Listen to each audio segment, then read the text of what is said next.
yo creo que Podemos sirve para propiciar de alguna manera que la gente participe en política, porque es necesario que la sociedad vuelva a participar en política, que se apropie de los asuntos públicos, porque de lo contrario nos van a seguir gestionando los malos lo público. Por ejemplo, ahora en Asturias se está viviendo una situación, y el otro día, la semana pasada, se demostró con la manifestación de un conjunto de trabajadores de empresas en crisis, que ellos de manera autónoma han decidido organizarse y han decidido defender sus derechos. Bueno, hay que saber que nosotros estamos en una situación de crisis que no deja de ser una estafa, en el cual o la cual se fundamenta en el hecho de que hemos arruinado toda la economía productiva de ese territorio en beneficio de la economía especulativa. Eso no es una situación solo de Asturias, es una situación de España y es una situación de Occidente. Y lo triste es que muchas personas creen que esto va a ser pasajero, que dentro de unos años volveremos otra vez a los brotes verdes y más o menos las cosas irán bien. Pero lamentablemente el ciclo económico y el ciclo del capitalismo indica que no, que nosotros vamos a ocupar otro espacio en el engranaje del capitalismo mundial y que nos convertiremos en un territorio yermo industrialmente. Y creo que ahora estamos viviendo un momento en el que mucha gente se está dando cuenta, nos estamos dando cuenta que la política afecta absolutamente a todo en nuestras vidas. Es decir, afecta a si duermo bien o duermo mal, afecta a si duermo bajo un techo o no duermo bajo un techo, si tengo calefacción o no la tengo, si puedo ir al médico o no puedo ir, si el medicamento me lo tengo que pagar o lo tengo gratis porque para eso es un servicio público la sanidad. Afecta a si mis hijos o mis hijas pueden estudiar. Afecta a si puedo decidir sobre mi propio cuerpo, ¿no? Estamos vendiendo el coche para pagar la gasolina. El rescate bancario ya ha costado más que la crisis. Recortando, lo que hacemos es destruir empleo y provocar que cada medida que ha tomado los gobiernos desde que ha empezado la crisis nos ha dejado en una situación peor de la que estamos. Yo creo que hay corruptos y corruptores, y que lo triste es que muchas veces son la misma gente. Yo creo que la misma gente pasa directamente de los consejos de administración a la política, y no siempre porque los coopten, porque los cojan, sino porque muchas veces son hasta familias, se vuelven a los mismos sitios, van a los mismos lugares donde no va la gente normal. Por ejemplo, ¿cuándo has pensado tú que podías ser presidente del gobierno? Cualquiera de nosotros, yo creo que nunca hemos pensado que pudiéramos serlo. Y sin embargo hay gente que cree que ha nacido para gobernar, que cree que ha nacido para ser presidente del gobierno, que cree que ha nacido para ser directivo de una gran empresa, para tener el poder. Y o cambiamos eso, o siempre van a gobernar para sus intereses. Yo creo que ese es el problema precisamente de este sistema, que es un vicio que se reproduce a sí mismo, porque, por ejemplo, en el caso de Cudillero, el alcalde, que fue el que nos metió en una deuda multimillonaria, el que tiene pendientes un montón de juicios, el que nos impuso un alcalde a dedo, y a pesar de cometer todo tipo de irregularidades y de ilegalidades y tener a la justicia encima, a pesar de eso, él sigue controlando la agrupación socialista de Cudillero y además fue diputado. ¿Por qué? Porque hay una doble corriente de corrupción. Hay corrupción hacia abajo, pero también la de hacia arriba. Es decir, los que están arriba son tan corruptos como él, por eso permiten que él mantenga su posición de poder todavía.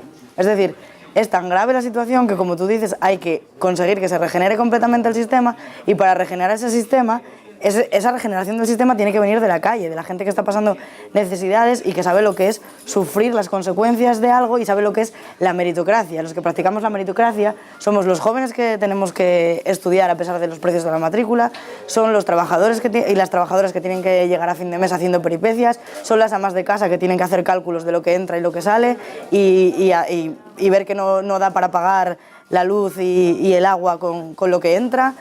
Y toda esa gente que abre negocios aún a pesar de lo difícil que está la situación. Nosotros practicamos la meritocracia y ellos practican el abuso de toda nuestra gente.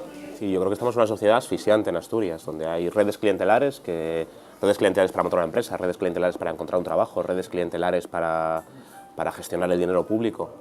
Y es normal que las personas tengan que emigrar, es normal que los jóvenes se vayan porque no hay salida, porque necesitas entrar en su entramado del club de tenis para poder tener un futuro en Asturias. Yo creo que algunas cosas son muy importantes y además que marcan un antes y un después. Has empezado hablando del 15M y creo que es fundamental recordarlo, porque el deterioro que se va produciendo en la política de este país desde 1978 con la Constitución y el desarrollo de nuestro ordenamiento hasta la situación que hemos llegado ahora, pues es propia pues eso, de un proceso de caída sin fondo. Y hemos tenido que tocar fondo, yo creo, que para que la gente sea consciente de que o nos apoyamos entre nosotros, o creamos redes de colaboración, redes de apoyo mutuo, o nos sacamos nosotros las castañas del fuego, o no nos las va a sacar nadie. Es decir, hemos tenido que llegar a una situación de absoluta emergencia y desamparo total para darnos cuenta que tenemos que salir a la calle, tenemos que dar la pelea en el Tajo, tenemos que dar la pelea en los juzgados, tenemos que dar la pelea en todos los ámbitos, porque ellos van a ir a su baile, ellos tienen su música, y en esa música nosotros no contamos nada. Y también creo que parte de nuestra responsabilidad es exigir lo que se está exigiendo en la calle. Es decir, si la PA está haciendo propuestas que podrían ser propuestas legales en torno al problema de la vivienda, no tenemos que inventarnos nada nuevo, tenemos que escuchar lo que está diciendo la PA. Si la Marea Blanca hace propuestas en sanidad, pues tenemos que escuchar a la Marea Blanca. Si la Marea Verde hace propuestas en educación, tenemos que escuchar a la Marea Verde. Es decir, tenemos que, digamos, tratar de impulsar un poco esas voces. Creo que quizás nuestro papel sea ese y darnos cuenta de que es fundamental apoyar esas luchas y seguir también en las calles, ¿no? Y no olvidarnos de eso. Hasta las organizaciones, hasta las instituciones. Posiblemente este no sea el golpe definitivo, pero va a ser un pequeño peldaño en un proceso que va a ser muy dificultoso porque tenemos enfrente a un enemigo difícil, un enemigo que tiene los poderes mediáticos, que tiene el dinero, que tiene confabula muchísimas voluntades. Pero hay que reconocer que nosotros somos más. Somos el 99%, es que somos más que ellos. Y es que el miedo puede cambiar de bando. Es cuestión de que nos lo creamos, es cuestión de que confiemos en nosotros mismos. Y es que sepamos, que lo tengamos perfectamente claro, que nosotros somos parte de la solución, no somos parte del problema. Y acabar de una vez con ese discurso victimista que durante muchos años nos ha inculcado de que hemos vivido por encima de nuestras posibilidades. Es absolutamente obsceno ese discurso. No es cierto. Los que han vivido por encima de sus posibilidades son ellos. Son las empresas del IBEX 35, es la banca y son ellos. Son los políticos que comentabais antes, ese cachondeo de las puertas giratorias. No, nosotros no somos la gente de la calle. Somos la gente que no queremos que se nos tome el pelo nunca más.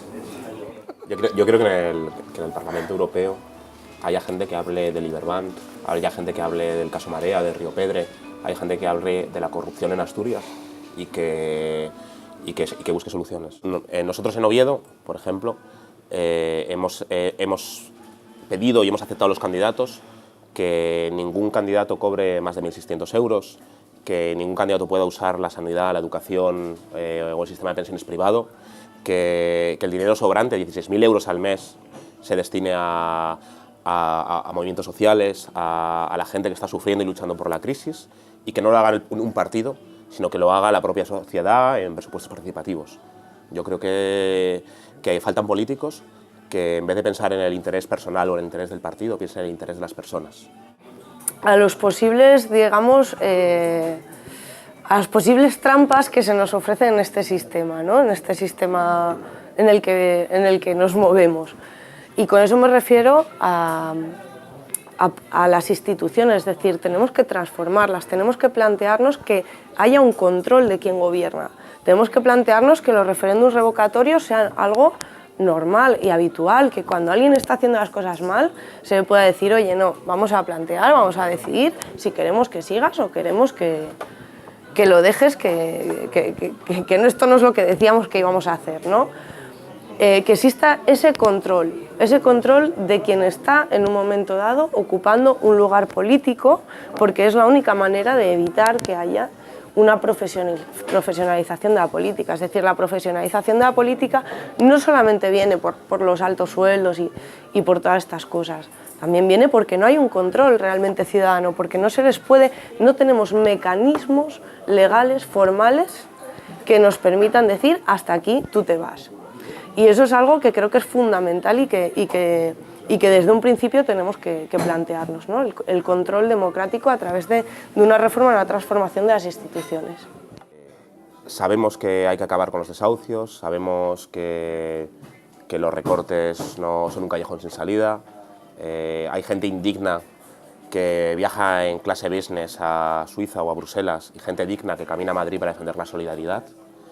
Sabemos que somos más, sabemos que podemos ganar, que podemos devolverles el golpe este mes de mayo y a partir de ahí somos imparables. Yo creo que la sonrisa está cambiando de bando y que el miedo es lo único que van a tener ellos. Yo creo que nos quieren tristes, nos quieren deprimidos, nos quieren exiliados, nos quieren la cola del INEM, pero lo triste es que ellos no tienen alternativas y la gente, los movimientos sociales, la ciudadanía tiene alternativas de cómo salir de la crisis. Entonces podemos ponerlas en práctica. Yo creo que la gente está volviendo a creer en la política siempre que la hacen ellos y siempre que se sienten, y ellas, y siempre que se sienten partícipes de la misma. Yo lo vi en Cudillero, desde que inició la plataforma por la democracia en Cudeiro, y nos organizamos y nos movilizamos por defender la democracia, y nos expusimos públicamente y recibimos denuncias y persecuciones, pero defendimos nuestra alegría, organizamos nuestra rabia y nos ilusionamos mutuamente, y ahora tenemos un movimiento bastante sólido que sigue luchando y sigue creyendo en que es posible hacer las cosas de otra manera. Y creo que de la misma manera que pasó en Cudillero puede pasar en cualquier rincón de este país.